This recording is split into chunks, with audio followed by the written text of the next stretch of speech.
నమస్తే మాధవ్ గారు. నమస్తే అండి. బాగున్నారా? Of course as always. అంటే కొంచెం కలత చెందుతున్నారా? మద్దతు వస్తోంది, కరెక్ట్గానే మాట్లాడాను నేను అనుకుంటున్నారా? నేను యూజువల్లీ ఈ రోజు వరకు మాట్లాడిన ఏ మాటల్ని లైఫ్లో వెనక్కి తీసుకోలేదు. మ్మ్. సో విచ్ మీన్స్ నేను ఎప్పుడు నేను చేసిన వ్యాఖ్యలకి అసలు కలత చెందే పరిస్థితే ఉండదు. మ్మ్. I stood on my words always. ఇప్పుడు కూడా నేను నా వర్డ్స్ మీదే నిలబడి ఉన్నా. నేను కరెక్ట్గానే మాట్లాడాను. రైట్. తాడిపత్రిలో జేసీ పార్క్లో ఈవెంట్ జరుగుతోంది మహిళల కోసం అనేది మీ నోటీస్కి ఎలా వచ్చింది? అంటే మీరు బళ్ళారి ప్రాంతంలో పెరిగారు కాబట్టి ఆ దగ్గరలో ఉండే ప్రదేశం కాబట్టి అక్కడి నుండి ఎవరైనా ఇన్ఫర్మేషన్ ఇచ్చారా, లేదంటే మీకు సోషల్ మీడియా ద్వారా తెలిసిందా? ఎలా నోటీస్కి వచ్చింది అసలు? తాడిపత్రి నుంచే ఒక తమ్ముడు నాకు ఇన్స్టాగ్రామ్లో పంపించడం జరిగింది. మ్మ్. అంతే. మంచి యువత ప్రతి చోట ఉంటారు, చెడ్డ యువత కూడా ప్రతి చోట ఉంటారు. కాబట్టి ఊరు బాగుండాలి, ప్రాంతం బాగుండాలి అనుకున్న వాళ్ళు ఖచ్చితంగా ఎవరో ఒకరి ద్వారా ఇన్ఫర్మేషన్ చెప్పాలి అనుకుంటారు. నాకు ఇన్ఫర్మేషన్ ఇచ్చారు. ఓకే, ఇట్స్ నాట్ నైస్ అని ఒక వీడియో కూడా పంపించారు. అంటే బిఫోర్ పబ్లిసిటీ చేసుకున్నారు కదా, ఒక డ్రోన్ షాట్ ఏదో ఉంది, అదొక రోడ్ అంతా ఇట్లా నిర్మానుష్యంగా ఉంది. సో దాని గురించి కొంచెం తెలుసుకున్నప్పుడు ఆ పెన్నా నది ఒడ్డున అక్కడ పెన్నా నది ఒడ్డు ఉంటుంది కదా, నది పారుతూ ఉంటుంది. సో ఆ ప్రాంతంలో ఏంటంటే సహజంగా కూడా మనుషులు ఎక్కువగా తిరగని ప్రాంతంలో గాంజా అట్లాంటిది ఇవి వచ్చేసి ఇల్లీగల్ థింగ్స్ కాబట్టి అలాంటి ప్రాంతాలనే వెతుక్కుంటారు యూజువల్గా. సో ఆ ప్రాంతంలో అలా జరుగుతున్నాయి. It's not safe. Mid night తిరిగి వచ్చేటప్పుడు నేనేం పార్కులో ఇట్లాంటి కార్యకలాపాలు జరుగుతున్నాయని నేనేం చెప్పలేదు. తిరిగి వచ్చే క్రమంలో ఒకవేళ ఏమన్నా జరిగితే అన్ని చోట్ల పోలీసు రెస్పాన్సిబిలిటీ తీసుకోలేరు కదమ్మా. కొన్ని వేల మంది వచ్చే చోటికి కొన్ని వేల మంది పోలీసులు సెక్యూరిటీ పహారా కాయలేరు కాబట్టి జాగ్రత్తగా ఉండమని చెప్పాను. ఇప్పటికీ నేను చెప్పింది కరెక్టే, ఎప్పటికీ నేను చెప్పింది కరెక్టే అని అంటాను. మాధవీలత గారు, మీరు స్ట్రైట్గా చెప్పారు అక్కడ ఒక తమ్ముడు నుండి నాకు ఒక ఇన్ఫర్మేషన్ వచ్చింది అని. అక్కడ ఈవెంట్ జరుగుతోంది అని ఇన్ఫర్మేషన్ ఇచ్చారా, లేకపోతే ఇక్కడ పరిస్థితులు బాగాలేదు కానీ ఇట్లా ఈవెంట్ ఆర్గనైజ్ చేస్తున్నారు అంటే మీరు చాలా సోషల్ రెస్పాన్సిబిలిటీ తీసుకుని చాలా విషయాల్లో మాట్లాడుతుంటారు. ఇదేం కొత్త కాదు, కొత్తగా వచ్చి మీరు మాట్లాడుతున్న విషయం కాదు. ఈ మధ్య జరిగిన కొన్ని అంశాల్లో కూడా మీరు స్పందించారు. ఆ విధంగా చూస్తే జస్ట్ ఇన్ఫర్మేషన్ వచ్చిందా, లేదు మీరు కొంచెం స్పందించాలి ఇక్కడ కొంచెం పరిస్థితి బాగాలేదు అని చెప్పారా చెప్పిన వ్యక్తి? ఏం లేదు అక్క, ఒకసారి మీరు మాట్లాడి చెప్పండి అక్క, ఇక ఓన్లీ ఫర్ లేడీస్ అంట అని చెప్పారు అంతే. మిగతా అంతా మీరు రీసెర్చ్ చేసుకున్నారు అక్కడ పరిస్థితులు బాగాలేదు, గాంజా కొడతారు. ఇన్ఫర్మేషన్ ఈ డ్రగ్స్ కి సంబంధించిన ఇన్ఫర్మేషన్ రిలేటెడ్ అంటారా? Yes, I have. మా దగ్గర ఉండే ప్రూఫ్స్ మా దగ్గర ఉన్నాయి, 100% ఉన్నాయి ప్రూఫ్స్ అన్ని. నేను ఎప్పుడు ఏదైనా చేశాను అంటే అమ్మా ఒక దాని గురించి మాట్లాడేటప్పుడు దాని దగ్గరికి సంబంధించిన ప్రూఫ్స్ అయితే ఖచ్చితంగా ఉంటాయి. సో అన్ని తీసుకున్నాకే మాట్లాడండి. కానీ అది ఎవరు, ఏంటి, ఎందుకు చేస్తున్నారు, తన వెనక ఎమ్మెల్యేలు ఉన్నారా, మంత్రులు ఉన్నారా, ఇవన్నీ నాకు అనవసరం. మంచి జరుగుతుందా చెడు జరుగుతుందా ఇది ఒక్కటి మాత్రమే తెలుసుకున్నాను. And then I said it అంతే.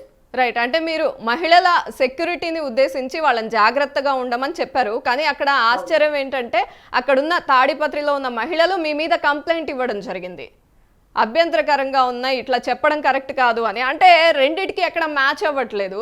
వారు ఎందుకు ఆ విధంగా కంప్లైంట్ ఇచ్చి ఉంటారు? అంటే వాళ్ళు ఏమన్నా హర్ట్ అయ్యారా?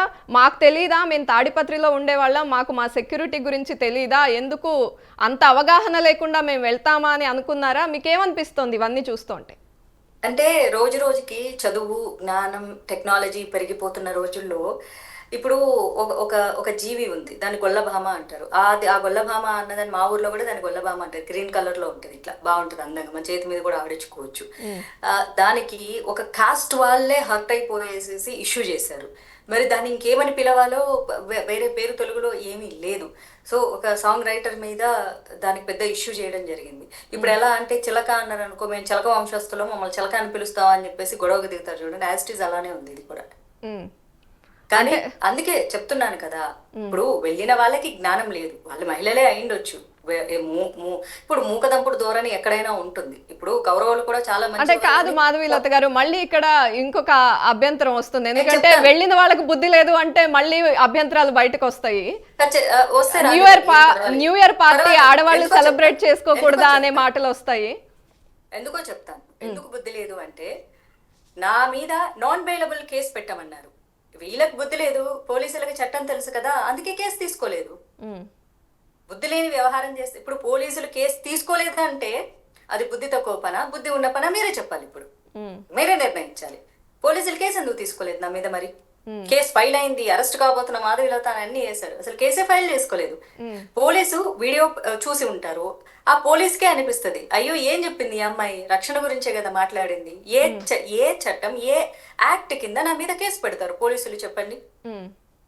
కాబట్టి వాళ్ళు వచ్చేసేసి ఏదో ఈ పెద్ద మనిషి గారి ప్రోద్బలంతో వెళ్ళిన మహిళలే తప్ప వాళ్ళకు ఏమి అన్ని తెలుసు అని నేనైతే అనుకోవట్లేదు. అంటే ఏంటది, ఒక పెద్ద నాయకుడు రాజకీయ నేపథ్యం ఉంది కాబట్టి ఆయన పిలుపు మేరకి ఇష్టం ఉన్నా లేకపోయినా వెళ్ళారు అనేదా మీ వాదన, లేకపోతే వాళ్ళు ఎక్కడైనా కూడా సహజమే అమ్మా.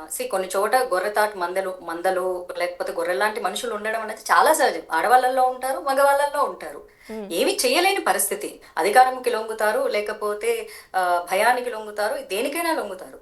ఇది చాలా సహజమైన విషయం. సో చెప్పినప్పుడు లేకపోతే గుడ్డిగా వెళ్ళిపోతూ ఉంటారు, మా వాళ్ళు ఏం చెప్తే అది రైట్ అని చెప్పేసి. అసలు అలాంటి వాళ్ళల్లో వాళ్ళు కూడా ఉండొచ్చు. ఒకవేళ వారి యొక్క ఆ స్త్రీ యొక్క మనోభావాలు దెబ్బతిని ఉంటే పోలీస్ స్టేషన్కి ఎవరైతే వెళ్ళి ఉంటారో అలాంటి స్త్రీల మనోభావాలు మళ్ళీ మళ్ళీ దెబ్బతీయటానికి నేను ఇక్కడ సిద్ధంగా ఉన్నాను. అయితే ఇక్కడ ఇంకొక అంశం బయటకు వస్తుంది మాధవ్ గారు, ఖచ్చితంగా ఇది మాధవీలత ఓన్ గా డెసిషన్ తీసుకుని మహిళల భద్రత కోసం మాట్లాడినట్టుగా లేదు, కూటమిలో చిచ్చు పెట్టడానికి ఎవరో వెనక నుండి మాట్లాడిస్తున్నారు అనేది. కూటమిలో చిచ్చు పెట్టాలి అంటే ఎవరు చిచ్చు పెట్టాలి? బీజేపీ వాళ్ళే చెప్పాలి. నేను ప్రౌడ్ బీజేపీ కార్యకర్త, ఓకేనా? చాలా చాలా సింపుల్. ఇకపోతే నన్ను ఎవరు వైసీపీ వాళ్ళు హైర్ చేసుకుంటారా? ఈ జన్మలో కాంగ్రెస్ అనే పదం ఉన్న చోట అడుగు కూడా పెట్టను. కాంగ్రెస్ లో కాంగ్రెస్ ఉన్నా వైసీపీలో కూడా కాంగ్రెస్ ఉంది కాబట్టి ఈ జీవితంలో నా గొంతులో ప్రాణం ఉండగా కాంగ్రెస్ అనే పదం జోలికి కాదు కదా. వాళ్ళు 100 కోట్లు ఇచ్చినా సరే నా కాలి గోటితో సమానం అని చెప్తాను నేను. కాబట్టి నన్ను ఎవరు అప్రోచ్ అవ్వరు. అలాగని నాకు అన్ని పార్టీల్లో స్నేహితులు లేరా అంటే, నా యొక్క మంచితనం, నా యొక్క వ్యక్తిత్వం తెలిసిన వాళ్ళు అన్ని పార్టీల్లో ఉంటారు, అందరూ నన్ను గౌరవిస్తారు. ఎందుకంటే వాళ్ళు ఎప్పటికీ నా స్నేహితులే కాబట్టి. మాకు సిద్ధాంతపరమైన వేరియేషన్స్ ఉంటాయి తప్ప స్నేహంలో ఎలాంటి వేరియేషన్స్ లేవు. Whatever you are talking good Madhu అని అంటారు. ఈవెన్ దో వైసీపీ అవ్వచ్చు, టీడీపీ అవ్వచ్చు, కాంగ్రెస్ అవ్వచ్చు, బీఆర్ఎస్ అవ్వచ్చు, ఏ పార్టీ వాళ్ళైనా అవ్వచ్చు.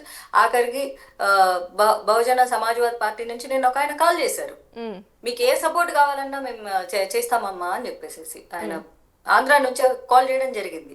ఓకే, ఈ అంశానికి సంబంధించి బహుజన్ సమాజ్వాదీ పార్టీ నుండి వచ్చారు, కాల్ వచ్చింది మీకు? ఒక ఆయన కాల్ చేశారు, ఒక పెద్ద ఆయన నిన్న మెసేజ్ పెట్టి కాల్ చేశారు, చాలా చక్కగా మాట్లాడుతున్నాం అని చెప్పి. ఆంధ్ర నుంచి నాకు గుంటూరు సంథింగ్ ఊరు ఏదో చెప్పారు, వాట్సాప్ లో మెసేజ్ లో కూడా మెన్షన్ చేసి ఉన్నారు. సో నాకు ఎలా ఉంటారంటే, one of my good friend also Bahujan Samajwadi పార్టీలో ఉన్నాడు. He's one of my closest friend. So నాకు కులాలు, పార్టీలు, స్నేహాలకు సంబంధాలు ఉండవు. నేను మాట్లాడేది రైట్ అన్నప్పుడు అందరూ అభినందిస్తారు. సో ద్వేషించే వాళ్ళు ఎలాగైనా ద్వేషించుకోవచ్చు. సో చిచ్చు ఎవరు పెట్టాలి? బీజేపీ వాళ్ళే పెట్టాలి తప్ప పక్క పార్టీల వాళ్ళ జోలికి నేను కనీసం పోను. It is highly impossible. BJP alliance ఆంధ్రాలో దూరం అవడం అన్నది జరగదు. బీజేపీ కార్యకర్తగా నేనే చెప్తున్నాను.